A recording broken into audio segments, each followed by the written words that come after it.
Única mirando al mar. Fernando Contreras. 10ª parte.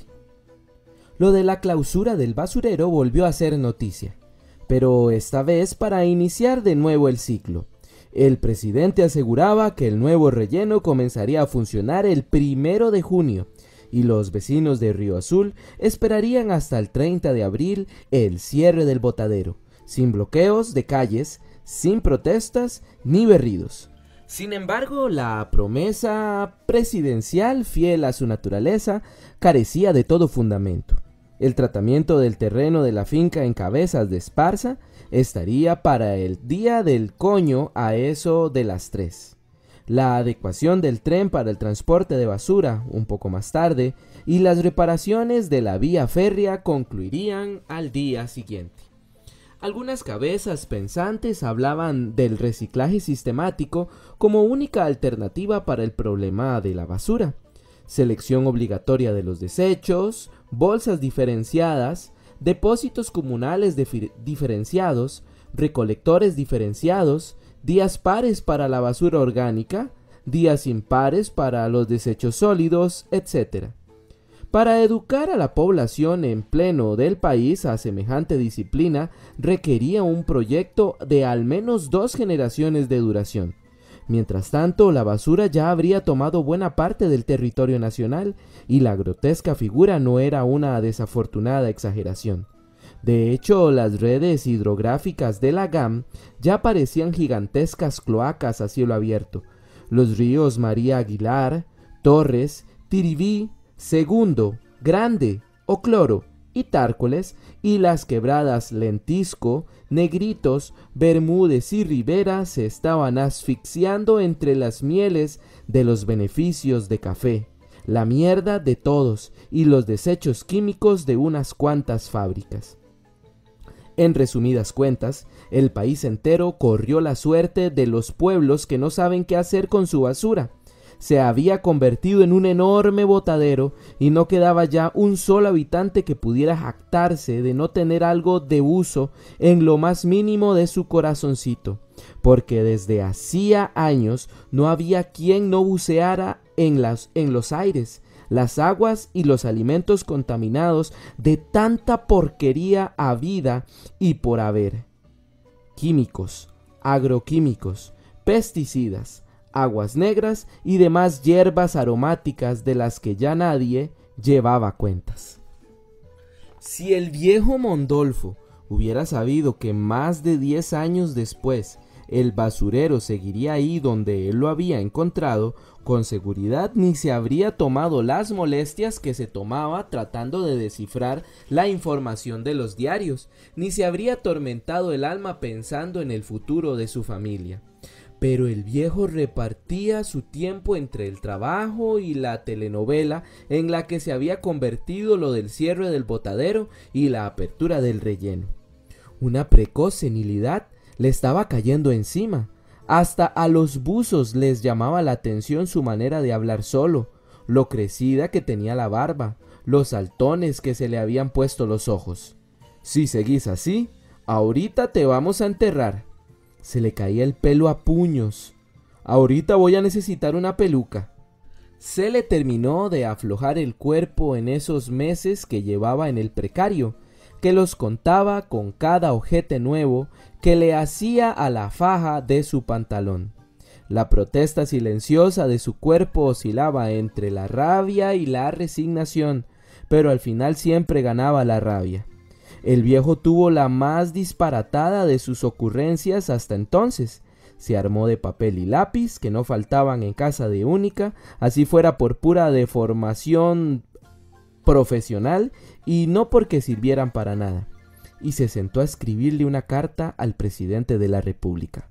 Querido Junior María Caldegueres, y a saber qué de cosas garabateó en las horas que le tomó llenar el par de folios que salió a mostrarle a todo mundo, como si llevara bajo el brazo la Declaración de los Derechos Humanos.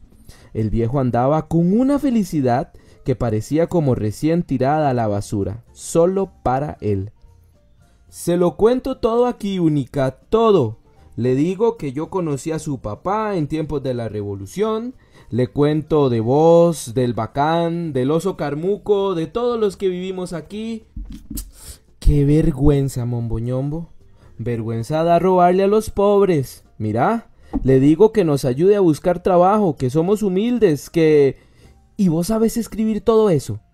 Bueno, uno hace lo que puede, decía orgulloso el viejo mostrándole la carta.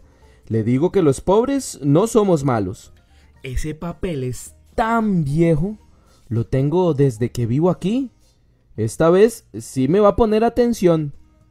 Al día siguiente, don Mondolfo Moya Garro amaneció con el ánimo de un triunfador.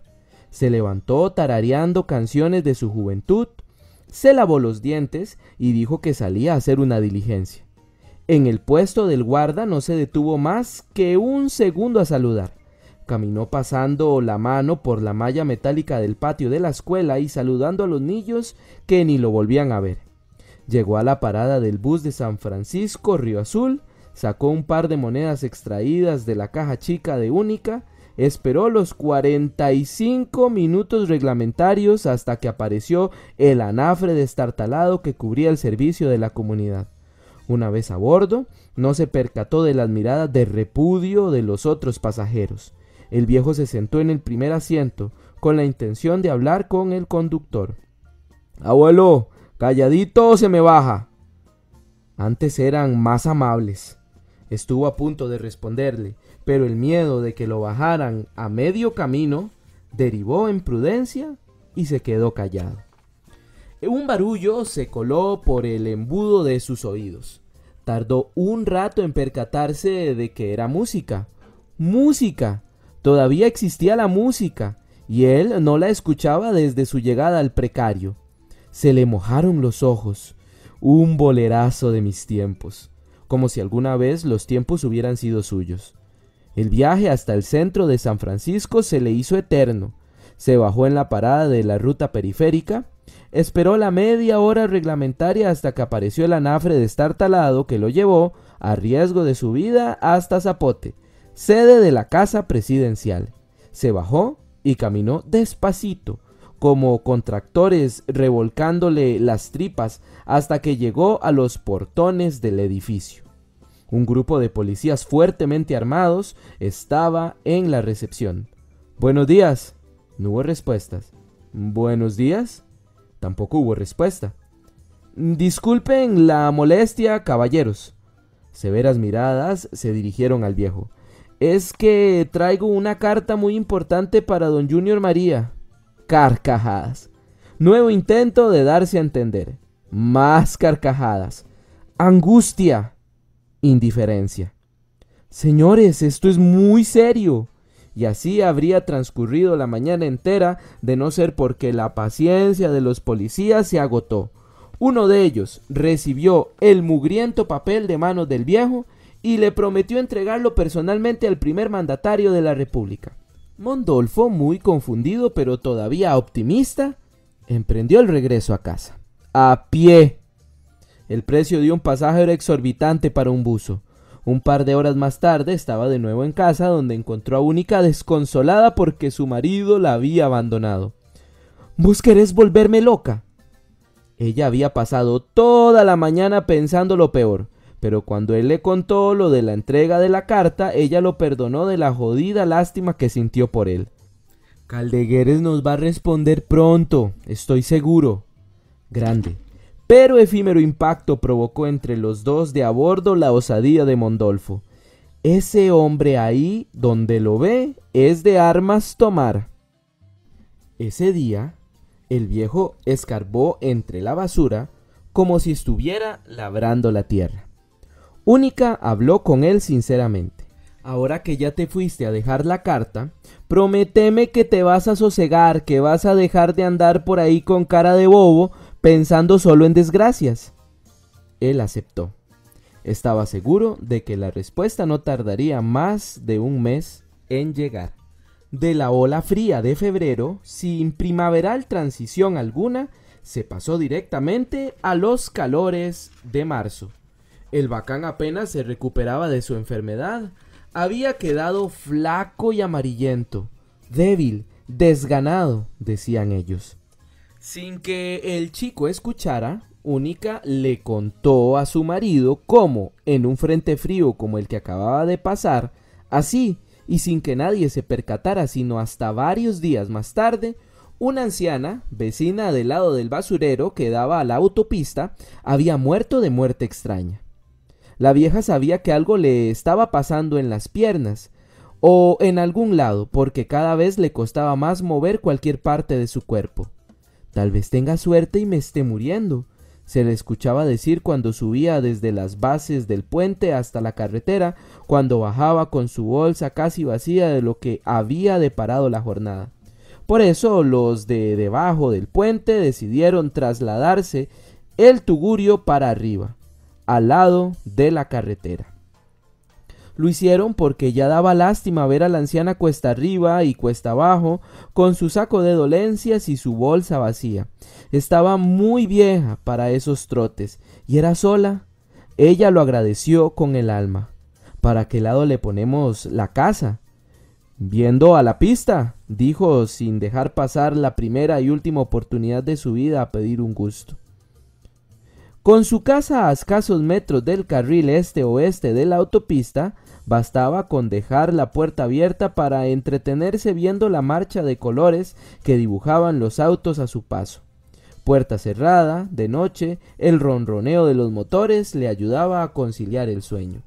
Arriba reconoció la fidelidad del frío, los pies le amanecían yertos y la nariz húmeda, como cuando vivía en las bases del puente.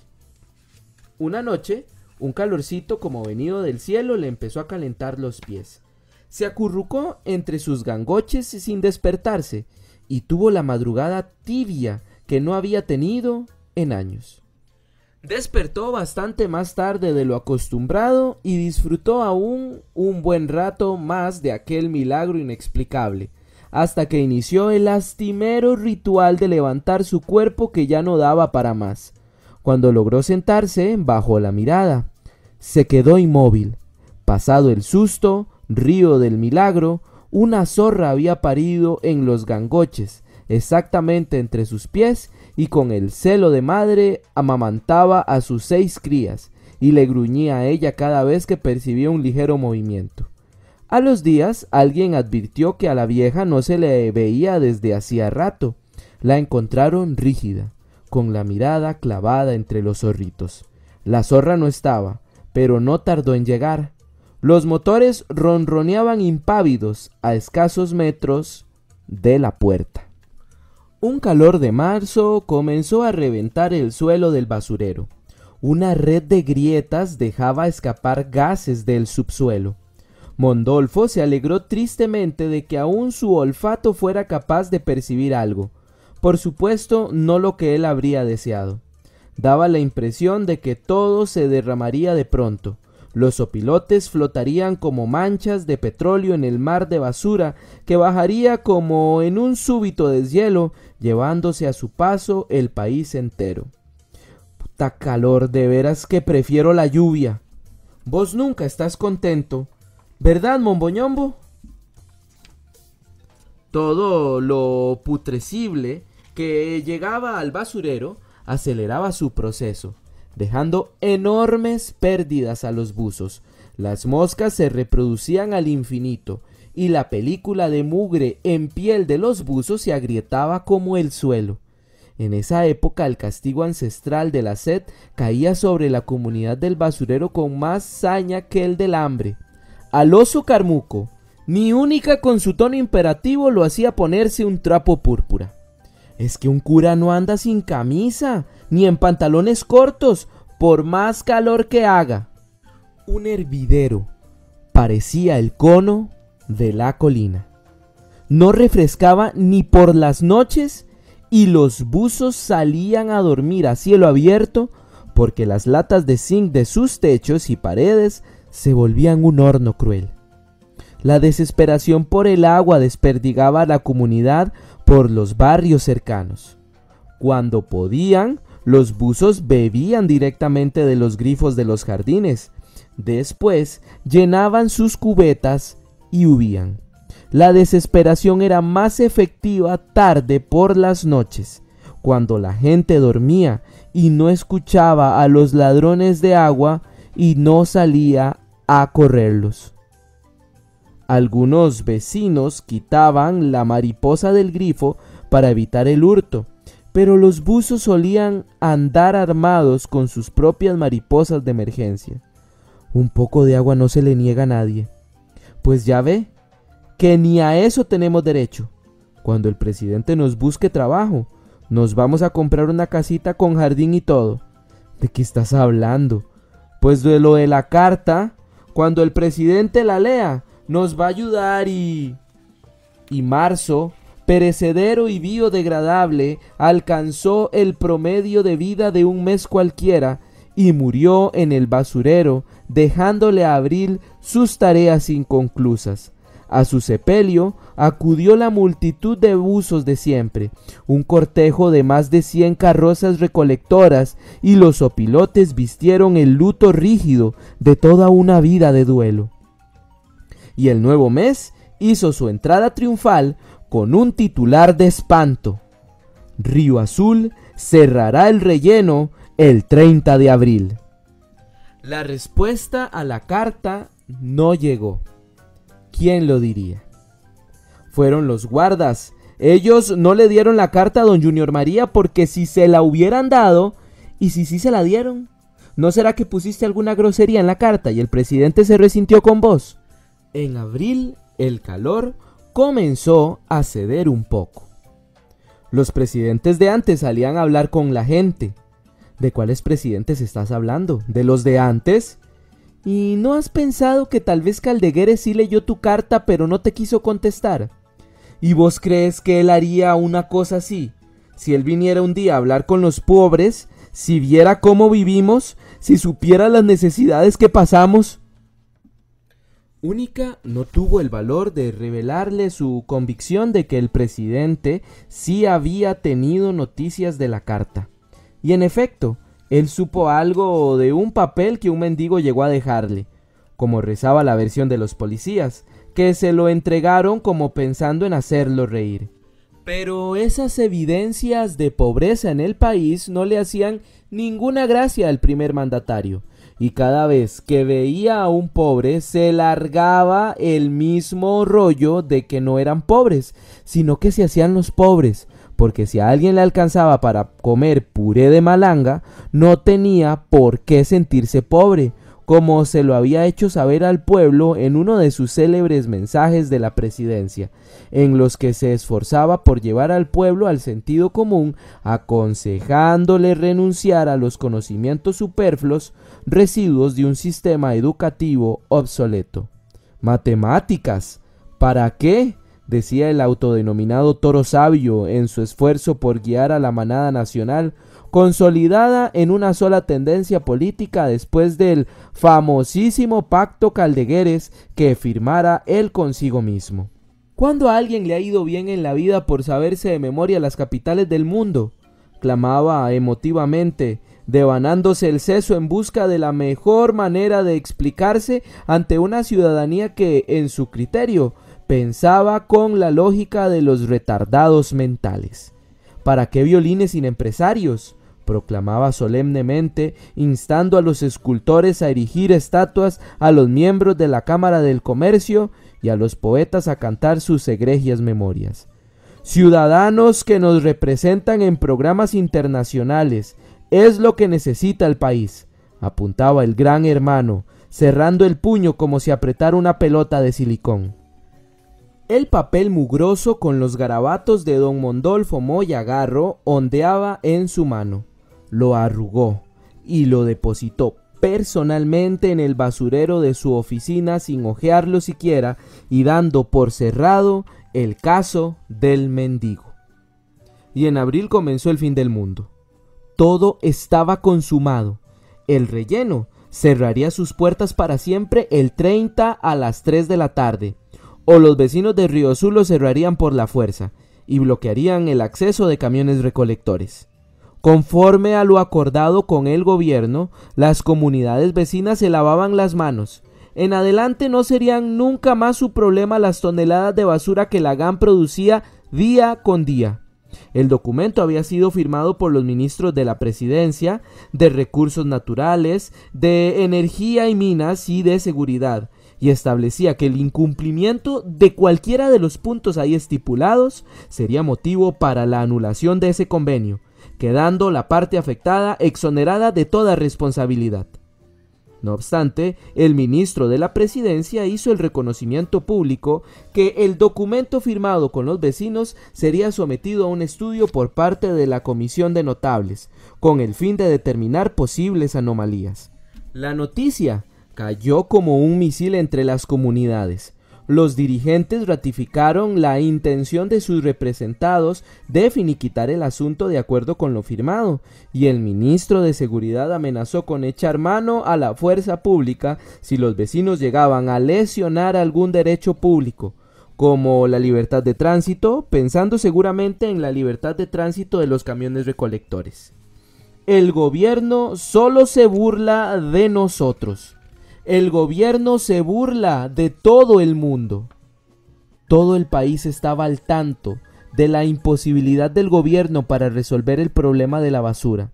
Era simple, no había dónde ir a botarla, pero pocos días después se anunció que la compañía extranjera encargada de la construcción del nuevo relleno había concluido ya los estudios de impacto ambiental en la finca de Esparza. Los datos arrojados por el estudio eran sorprendentes. El sitio resultaba tan favorable para construirse ahí el nuevo basurero que nadie se explicaba cómo Dios no lo había designado para tales fines desde la creación del mundo. Por su parte, los científicos de la universidad habían realizado sus estudios en la zona y las conclusiones eran aparatosamente distintas.